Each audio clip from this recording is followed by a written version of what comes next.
Yan na.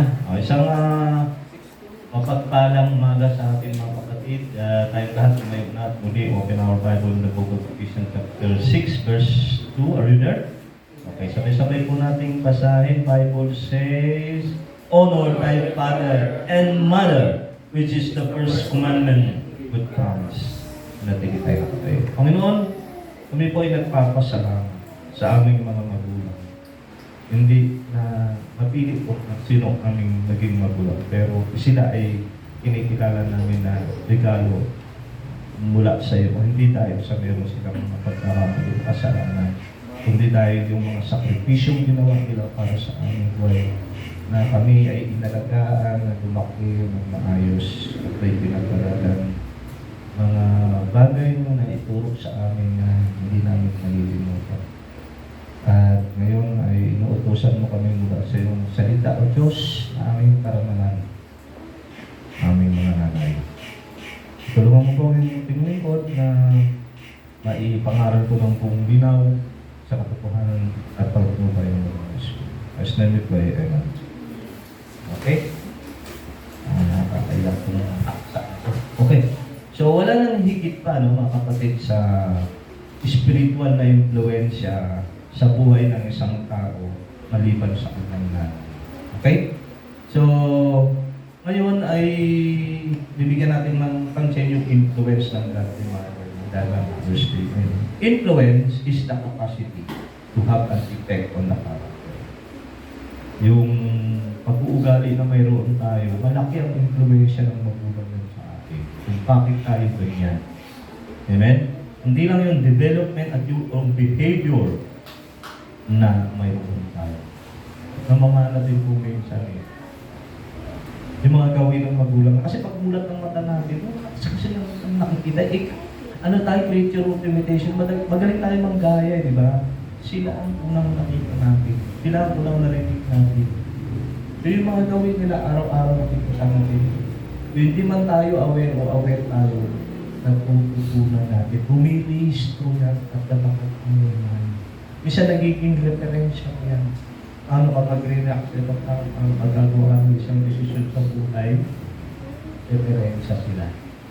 Sinanay ko nga, pag ano, ganito eh. O, diba? Ganun ba nga eh. May referensya ka.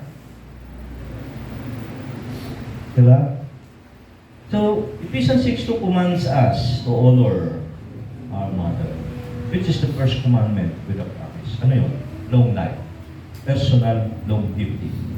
And may go well with you. Ito naman referring to personal prosperity. So dalawa yan, no?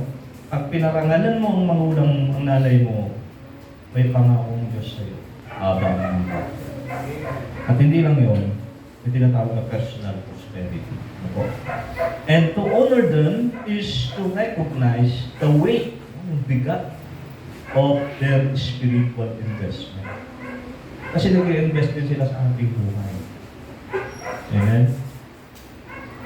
Lahat ng mga nakita natin sa kanila, at the back of their mind, meron silang pagkatakot pa rin sa Diyos. May Christian value na indirectly ay kanilang isinasalin po sa atin. Minsan hindi tayo aware, pero na-adapt po natin yung long run. At pag nandun na tayo sa pagiging nanay, referensya natin sila. At inspirasyon din naman. At doon yung umuusbong yung appreciation na, ang hirap pala. Sinanay ko nun. Kasi yung nanay, nahirapan din naman pinapakita. Diba? Pero may ikaw na, nandiyan ka na sa pagiging nanay. Kita ko, hirap pala nun. Bubuhay itong bata, gigisa, kahit pagod si nanay, magtatrabaho, mag-aasawa, mag-iintindi, hukas ng plato, umaga, tanghali, hapon, araw-araw, gano'n, tignan mo, hindi ka nakakaalam. Nakaka-burnout yung gano'n. Pag may problema anak, dinadamdam din ng nanay. Makikipag-away pa yan. Subukan nyo, overweighted value, sabi ko. Alam niyo ba yung sinasabi ko?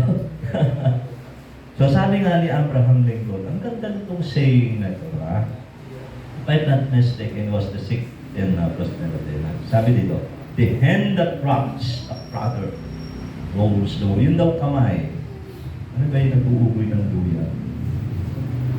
Ay, yun yung nag-rule sa mundo. So dito ipinapaalaala na yung mga quiet work in the nursery changed the history of the nation. Maraming naging great leaders dahil sa kanilang mga nanay. Yan ang unang paaralan sa loob ng paaralan. Sila ang ating unang guro.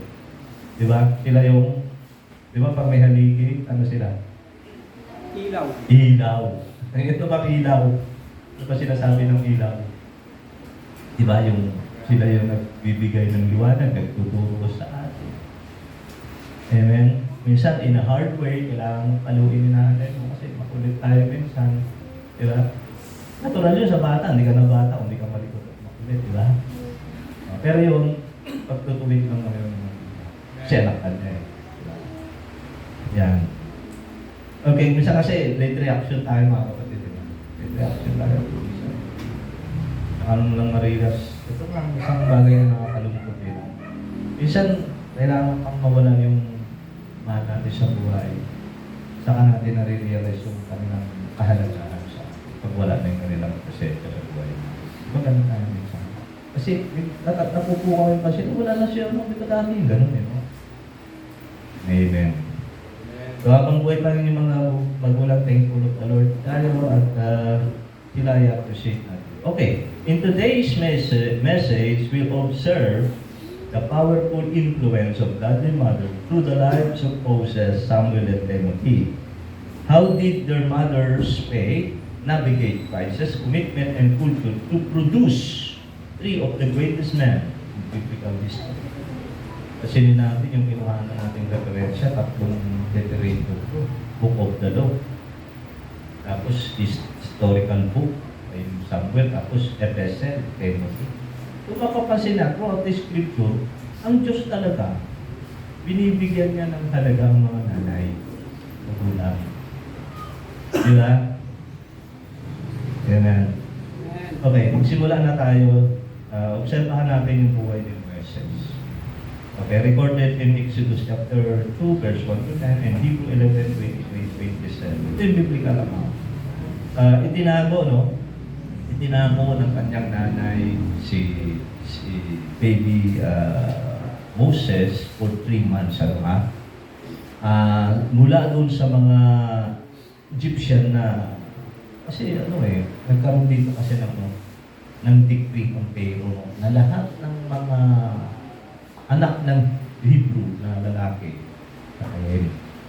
Sa katunayan, meron siyang kinutsaba ng dalawang manghilot, no? Si Pushimas, Chipra ba yun, saka si Pua, na sa ang bilin ng Pharaoh kapag baby boy, yung Hebrew, tapon nyo na sa Nile River yan, o kaya patayin nyo na yan. Lamang, ito kasing dalawang hilot na may takot sa Diyos. Hindi nila magawa na patayin yung mga baby. Kaya nung kinumpronta sila ng Pharaoh, di ba sabi ko sa inyo, pagka baby boy, patayin nyo na, ang dahilan nila. Hindi, kasi kaiba ang mga Hebreya sa mga Egyptian. Ang Hebreya kasi, malaan natin sila. Saka, bago kami mga hilot makarating doon sa kanilang bahay, nakapanganak na sila. Yun ang dahil. Ngayon, atras tayo ng konti historically. Babalik tayo sa panahon ni Joseph the Dreamer. Alam niyo ba yun? Kwento? Di ba? Si Joseph the Dreamer, binenta ng kanyang mga kapatid sa Egypt. At eventually, ay naging second man ni Pharaoh. At kinuha niya kanyang mga pamilya, dinala niya doon sa Egypt. At doon ay doon sila nanirahan. Pagkatapos dumating ang panahon na namatay na si Joseph. At nagkaroon na ng bagong pinuno, pero dun sa Egypt na nakalimutan Joseph at ang kanyang sambahayan. At it so happened na pinagpala ng Diyos ang mga Hebrew. Naging pala natin yung kanilang mga kababaihan, dumami sila, nag-increase sila in number, at ito'y naging banta. Sa mga Egyptyo. Isip nila na baka dumating ang araw, number tayo ng mga ano na to, head push na to. Eh, apang maaga pa, pahirapan na natin itong mga to. Okay? At kontrolin natin, birth control. Ano muna yung karoon ng birth control, di ba? Oh. Pinausap niyo yung dalawang ano. Hilot. Oh, pag baby boy, alam na. Oh, patay na. Eh, hindi pa rin nila pinatay. Sabi nila, palaan daw, palaanakin. Tapos, ngayon, ginawa ng ano, ng pair, okay, ito na. Mandatory na to. Pag baby boy, habis yun sa Nile River, kaya niya nang mamatay. Eh, itong nanay ni Moises, si Joseph, may pananampalataya sa Diyos. At tinago niya for 3 months si baby Moises. Alam niyo, sabi ng banal na kasama ng si Moses. Ang gantong bata. Joke. Ayan. Ngayon, ito. Dahil nga, pagkalipas ng 3 buwan, hindi na maitago siya ng baby Moses. Pero, hindi pa Moses nung ang kanyang, dati ang kanyang pangalan. Kasi, kaya Moses ang ibig sabihin mo, salitang Egyptio na pinulot sa Nile River. Egyptian word yung Moses. Okay. Ngayon, dahil sa hindi na maitagong, ginawa ng nanay ni Moses, si Jochebed, at yung kanyang kapatid na babae, si Miriam, gumawa sila ng isang basket. Okay, tapos nilagyan nila ng alkitra. Nilagay ngayon si Moses sa ibabaw. Kaya bago ipaano, dun sa Nile River, tinignan muna sabi ni Joseph at Miriam, tingnan mo nga kung natutunan na yung prinsesa ng Egypt. Ay, naliligo na na eh. Sige napapalot ko dito. Ngayon, pag nakita mo na pinulot ng prinsesa yung basket, lumapit ka na agad. Nagpresenta ka na, sabihin mo, hanapan kita ng babysitter. Di gano'n na nga nangyari, tinago na si Moses. Sa madaling sabi, ayun na, nakita na, kasi dadaan doon sa naliligo yung yung prinsesa sa ilog. Nakita niya, may basket. Sabi niya doon sa isang alipin niya, kunin mo yung basket namin. Pagbukas siya, umuha si Moses ang puti. Sabi, nabighani siya ngayon. Kaya ito na, tumakbo si Miriam. Kung okay lang po sa inyo, prinsesa, bigyan ko kayo ng babysitter. Oh. Sige, buha ka, uupahan ko. Hanggang paglaki nga, dali mo na sa Egypt. Kaya tama-tama ginawa niya babysitter. Nanay niya, si Joseph. Galing story, no? Madaling sabi mga kapatid, lumaki si Moses, naihanda siya. I mean, bago siya tinala doon sa Egypt, ipinakilala na ni Joseph kay Moses na ikaw ay isang Hebrew, ikaw ay isang mananampalataya. So yung identity ng Moses, protektahan niya ng nanay niya. Kasi ang gusto ng mangyari ng mga Egyptian, sila yung, ano bang tawag sa ganito, genocide. Genocide yan, ubusin ang lahi nila. Alam niyo naman, throughout the history, di ba? Napapatay, ubus ang lahi ng mga Kaya marahil dahil sa pananampalataya, binigyan ng wisdom ng Diyos si Joseph, kasi galing si Moses, galing sa tribo ni Levi, sila yung nag-o-officiate ng ito. May faith siya.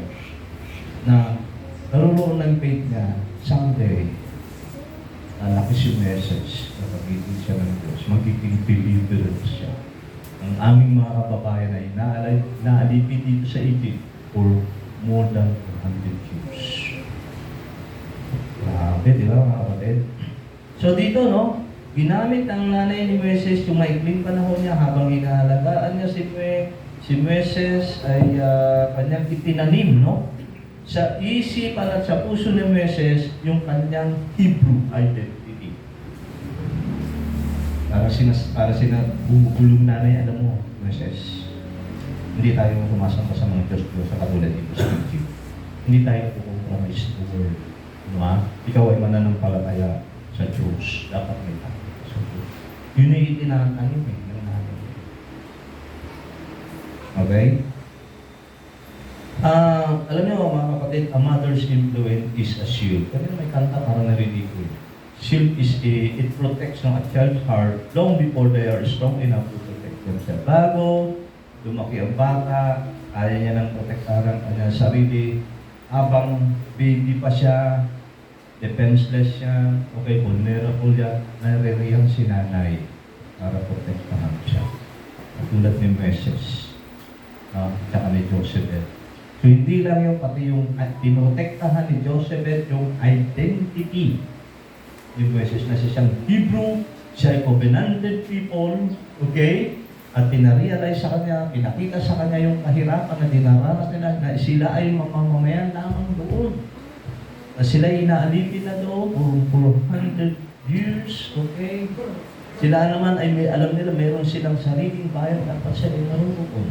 Hindi sila talaga sumasama sa Diyos-Diyos, katulad ng mga Egyptian na napakarami sa damakmak ng Diyos-Diyos. Lahat yun. Itinuro ng nanay.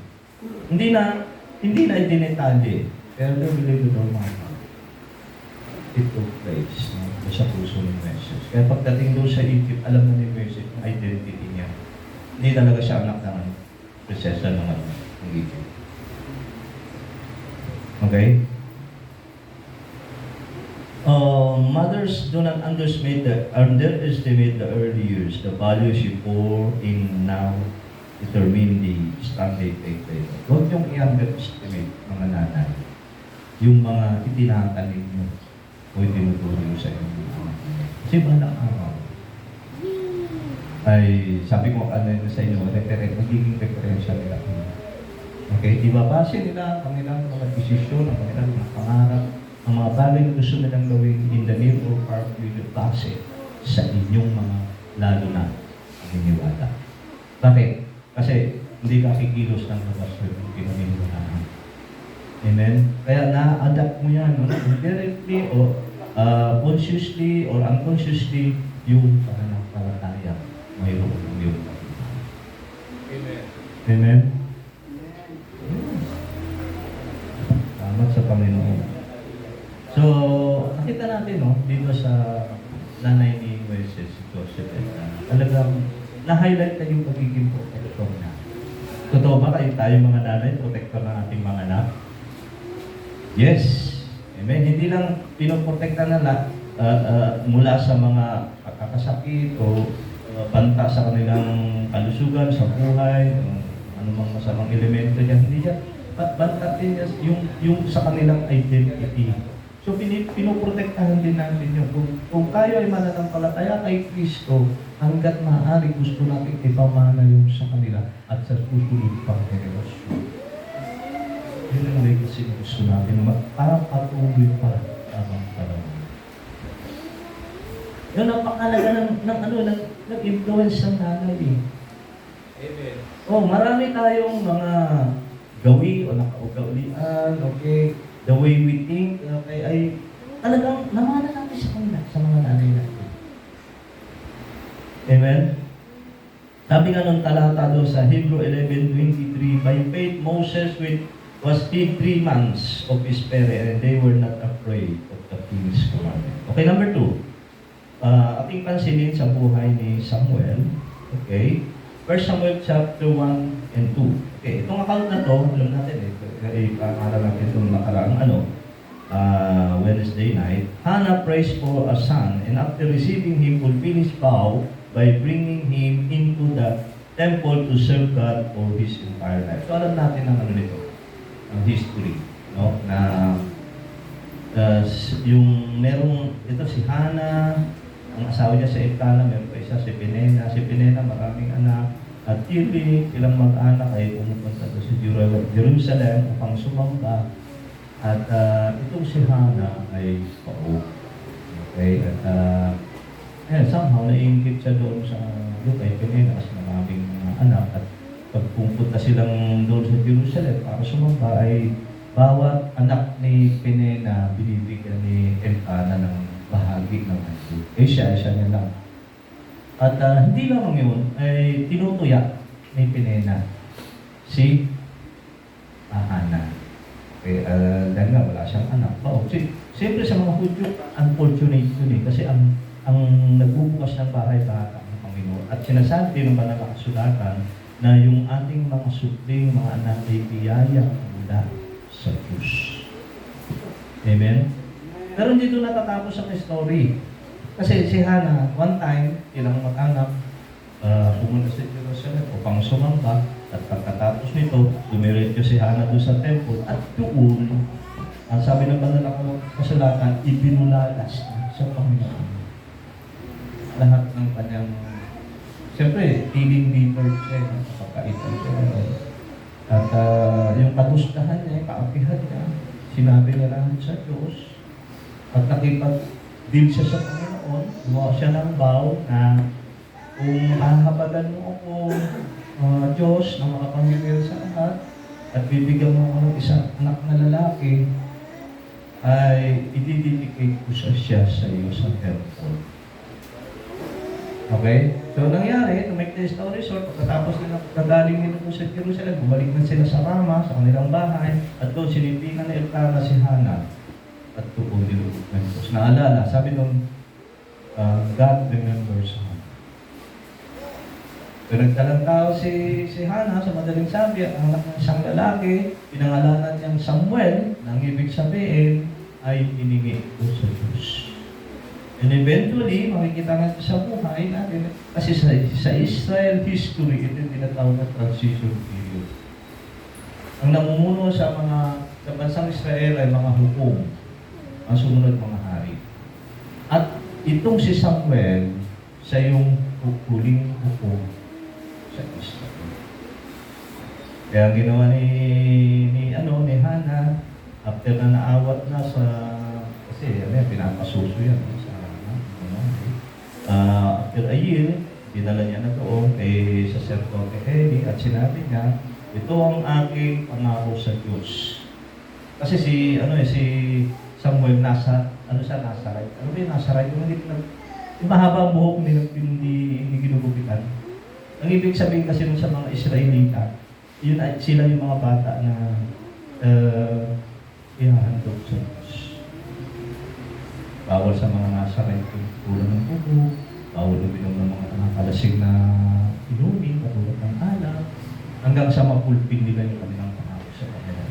Kaya din ang ginawa ni Hannah, nung naawat na sa kanyang pagdede, baby Samuel, dinala niya na doon sa temple, sinabi niya kay Sacerdote Eli na, ako yung nakita mo, na nananalangin ko sa temple, napagkabala mo pa nga ako, kasing, di ba? Kasi nakita mo, kumikibot yung aking labi habang nag-pipre, pero wala akong nalilinig na process kasi ako, nakikipag-usap sa Diyos. Okay? So ngayon, yun dinadalaw na lang ni Hannah, si Samuel, binibigyan ng damit, patuloy pa rin tinuturuan ng yung hindi lang literal ng damit, kundi plot of humility. Yan sa kanyang ministry na siya yung hukom Israel.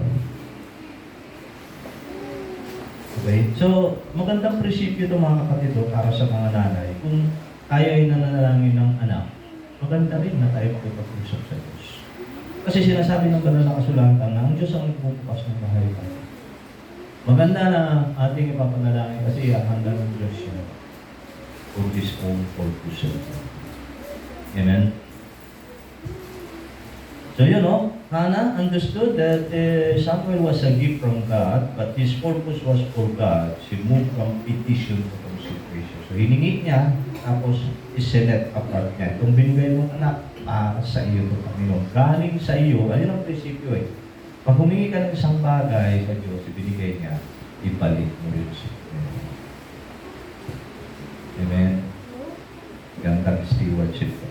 Okay, so a mother's influence is found in surrender. The greatest success for a mother is seeing her child before to the Lord rather than herself. So hindi lang tayo nag-pray tayo ng karoon ng anak. Natutuwa tayo, nakaaliw tayo. Pero ang greatest success, yung makita mo yung anak mo na lumalaki na may pagkakatid sa Diyos. Hindi lamang yung kundi gamitin siya ng Panginoon. Kasi yun talaga ang very purpose. Kaya sa binigay ng Diyos, isurrender mo sa Diyos. Gamitin siya ng Panginoon, yung pa lang masasabi mo na ikaw ay matagumpay na magbuka. Hindi walang bagay, o sabihin natin anak mo, binigay mo, dinidikit mo sa Diyos yung anak mo, nagsisi ka sa bandang huli, walang gano'n. The safest place is in the hands of God. So, are we raising our children for our own comfort or are we intentionally lending them to the Lord? Sabi nga ng talata, Samuel chapter 1 verse 28. Sabi, therefore also I have lent him to the Lord as long as he liveth, he shall give them to the Lord. Ayun na yung kanyang sinabi. Okay, number 3. Observation sa buhay, mga godly mothers na ginamit ng Diyos mightily, at nakita natin yung resulta sa kanilang buhay ng talaga naman. Isa sila sa mga greatest men in history, in Israel history. Okay. Observe it in Timothy. 2 Timothy 1, 5, 3, 14, 15. So, ito naman, ang biblical account dito, Paul reminds Timothy of the unfeigned faith that dwelt first in his mother Lois and his mother Eunice. Unfeigned faith. Alam niyo, unfeigned faith, ito ba yung, sa Tagalog kasi ito, di pa kunwaring pananampalataya. Ang di pa kunwaring pananampalataya, ito ba yung klase ng pananampalataya na hindi lang tama ang iyong pinaniniwalaan, kundi tama din. I mean, nagtatali yung pinaniniwalaan sa iyong ipinangunahan. Consistent faithfulness ng una ng lola ni Timothy. Pangalawa yung nanay niya, si Eunice. So makikita natin na may chain dito, no? Na ipapasa-pasa pala ang pananampalataya hanggang doon kay Timothy. Kaya sabi ni Paul, alam mo naman, nung bata ka pa, sabi niya, alam mo na ang scripture ay nagtuturo ng daan ng kaligtasan. Okay, so naihanda na. No? Itong si Eunice na kanyang magulang, na ninana rin mula sa kanyang lola na si Luis, yung tinatawag na unfeigned faith. Yung pananampalataya na nagpapatuloy at gumagawa. I mean, ang balance yun, doctrinally sound and makikita mo talaga yung godly living. Amen? Amen. Yeah. So Timothy was raised in a spiritually divided home, yet Eunice ensured the scripture were the primary foundation of his upbringing. Pansinin ninyo mga kapatid. Si Timothy, ang tatay niya, Greek unbeliever. Pero ang nanay niya, si Eunice, ang lola niya, mga Jewish Christian ito. Diba? Dito naman ang emphasis nandoon sa, ito talaga, ang unang nating guro, ang una nating paaralan, ang ating tahanan, ang unang guro natin ng ating magulang. Sila yung unang nakakapagbigay sa atin ng influence. Hindi lang basta influence, ang emphasis dito nandun sa godly influence. Referring doon, sabi na specifically unfeigned faith. Sa Greek, aneupokitos, na ibig sabihin ay consistent. Hindi pa kunwaring pananampalataya. Nakikita sa gawa, nakikita sa mga sinasabi. At ito ay naipasa po kay Timothy. So meron ng pundasyon si Timothy bago pa dumating si Apostle Paul. Kasi ang kulang na lang kay Timothy, yung pastor. Di ba? So nakita niyo yung resulta, no? Kung si Moses, naging deliverer siya. Si Samuel, naging hukom. Ito naman si Timothy, pastor. Di ba? Pero, pansinin natin behind the scene, sino ba yung mga silent teacher nila? Sino mga silent protector nila? Sino yung mga silent, mga prayer warrior nila? Iba yung kanilang mga godly mothers. Hindi sila magiging ganoon katatag, no? Sa kanilang pananampalataya, kung wala po ang kanilang nanay. Nakikita niyo yung ang laking role ang ginagampanan ng mga magulang na behind the scenes sila, hindi napapansin yung kanilang mga sakripisyo. Pero yung contribution nila sa Israel history, yung development, no, nung character, nung behavior na mayroon, itong mga men of God ito na mightily ginamit ng Diyos, si Samuel, si Timothy, si Moses, hindi mo na makawaran. So, i-attribute mo yan, babalik ka doon sa pinaka-root niyan. Yung kanilang godly mothers. Kanina nga sinabi, di ba? Okay, kasi hindi yung pina-appreciate. Kala nyo na kanila maging nanay. O kayo kaya maging nanay. O, parang ganun ang hamon, eh, no? Ang hirap, di ba?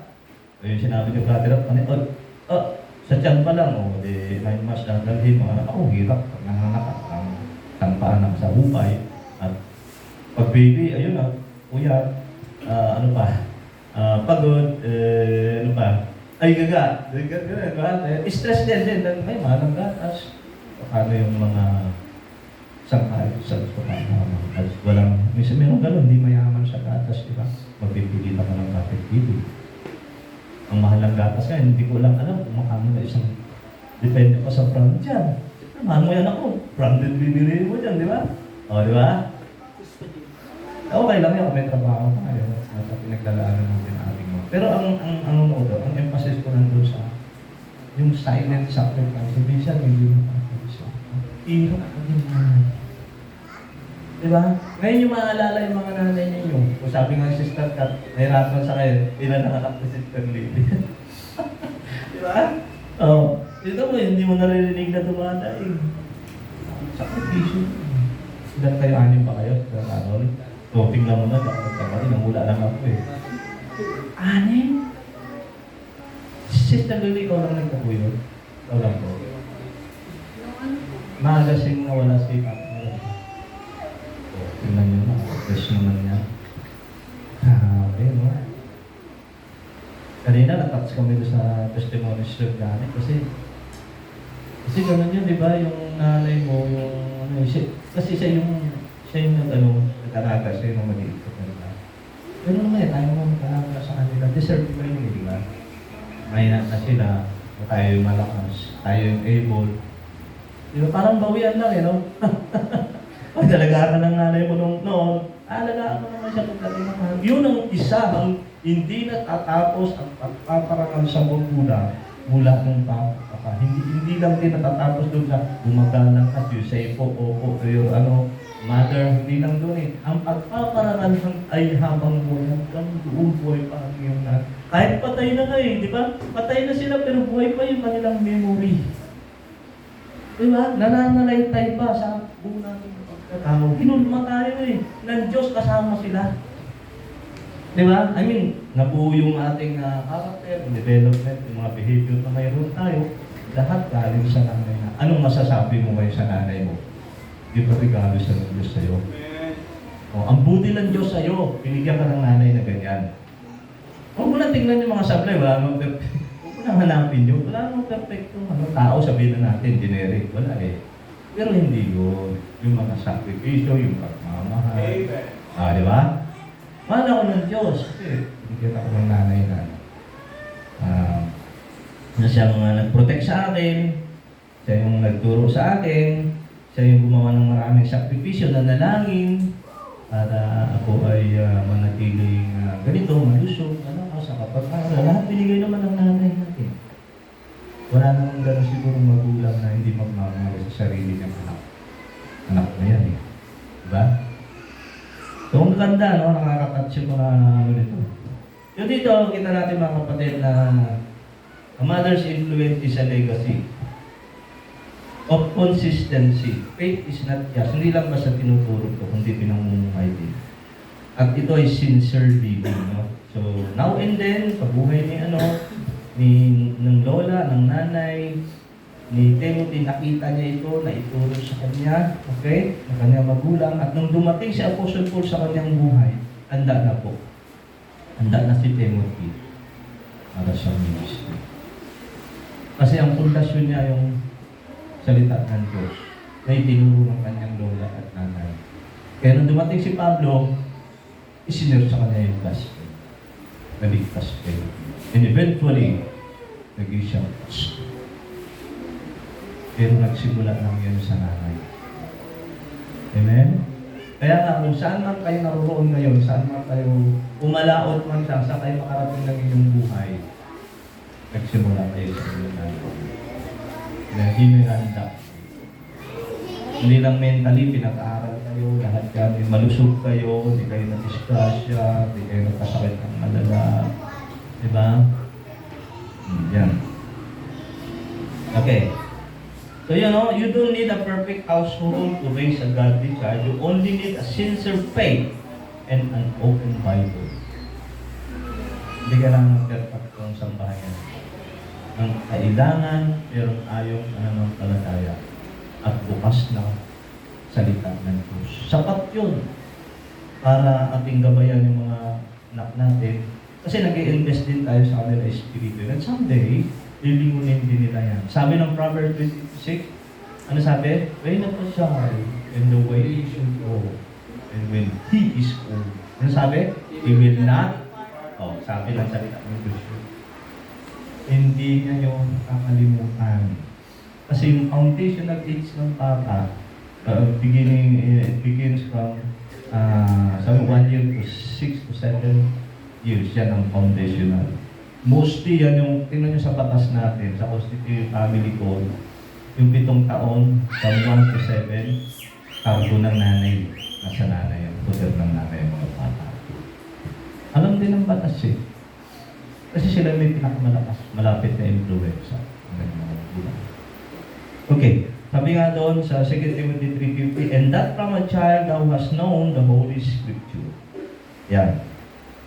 So therefore, mga kapatid, we see through Jochebed, nanay ni Moises, Anna, nanay ni Samuel, and Eunice, nanay ni Timothy, that a mother provides protection for identity, the purpose for life, and the principle for our life.